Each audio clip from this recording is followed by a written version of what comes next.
Greetings, Lighthead here, and this trio of Bond videos, which I hadn't previously announced as a trilogy because the idea for a third video only recently occurred to me, culminates in a question we can all appreciate, provided we like James Bond and his cars.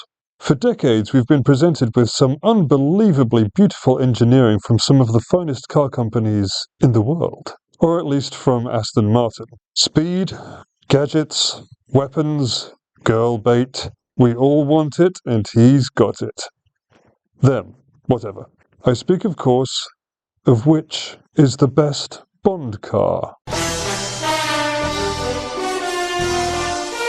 Those of you that have seen my other Bond videos will already know the answer to this, and it is the correct answer, Bagsy no backsies. But to the uninitiated, I don't want to spoil the surprise. We won't be covering literally every car that appeared in every film because that would take forever and be besides the point. These are strictly Bond's MI6 produced cars. Just proper Bond cars, no flim-flam space fillers here. And we'll be doing all of these in order of appearance. So, let's dive in. Number 1. The Aston Martin DB5. The original motherfucker. Big, fast, armed with heavy machine guns, wheel blades, a variety of extremely dangerous traps that will kill any civilian motorist that happens to pass by after Bond's done killing goons. It's all there. And the sleek, grey, dolphin-esque design just does things in my pants I can't explain, but get tremendously excited by. A strong contender for pole position. Number 2. The Lotus Esprit S1, aka Wet Nelly. And she was wet, wasn't she? I mean, okay, practically speaking, not the best Bond car because how could MI6 have predicted he'd end up being corralled into a large body of water in the first place?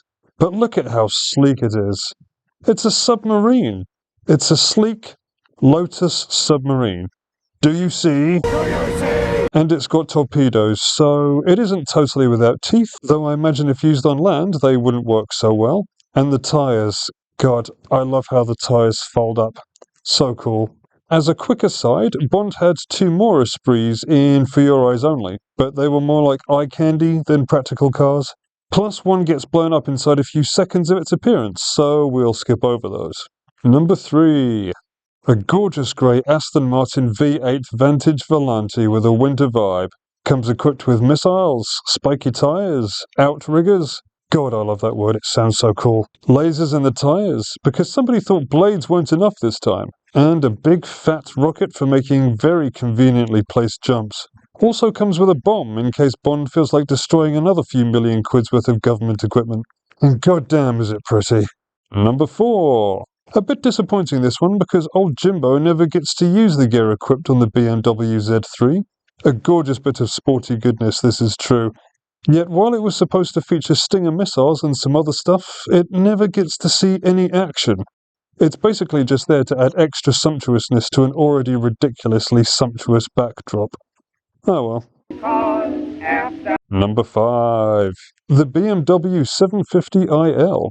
It comes with the usual doodads, but one feature that was new to Bond was that it could be remotely controlled by phone, and gets totally wasted when Bond drives it off a roof. Another pity that we didn't get to see it in proper action. Number 6. The BMW Z8. Oh, so sleek. Compact, shiny, and did I mention sleek already?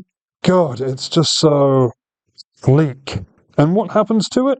It gets cut in half by a giant, stupid blade affixed to a helicopter for felling trees. A blade which is vertically suspended. It's so stupid. We wanted to see more of its sleekness, damn it. Number 7. The Aston Martin V12 Vanquish. I feel this one went a tad far with its cloaking device. Yes, the rockets, ejector seat et al. Are all very welcome, and it looks the business. But a cloak? Really? Bond generally was getting a bit over the top at this point and needed a bit of a reset, which of course they did with Daniel Craig. And you'll know my feelings on him as Bond if you watched my last video. He sucks, the big one! But a cloak? No. Silly. Pretty, but silly. Number 8. The Aston Martin DBS. This one is very pretty, of course, but just barely gets a look in because what did it have? A gun case and broken defibrillator? Even Bond's own car from the novel had more equipment than that. What a waste. And finally, number 9. The Aston Martin DB10. Nice to see a return to the gadgets, despite Casino Royale swearing off gadgets in future films. Equipped with nothing too fancy, but the flamethrower gave it a down and dirty feel, which I really appreciated. There, lots of gratuitous car images for you all to get excited by. But as to which one is the best? Well, there's a reason it keeps showing up again and again throughout the years, and that's because if it were a person, it would be directly related to Athena, goddess of beauty.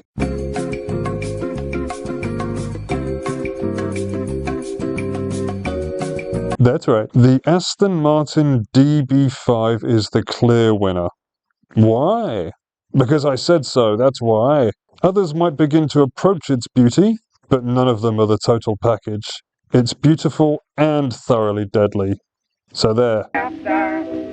Ultimately, I'd recommend appreciating the aesthetics of engineering designs because modern cars mostly look rubbish by comparison. It's like Marv from Sin City said. Modern cars, they all look like electric shavers. As Joey the Man Swole would remind you, you need to do better. You drive me crazy, Joey. They're all soulless and trying to look like each other. Nobody innovates anymore. Back then they innovated the shit out of their designs, and we could really learn from this, because nobody wants to drive a characterless 250-mile-per-hour car that looks like it belongs in a lady's bottom drawer. Like and subscribe.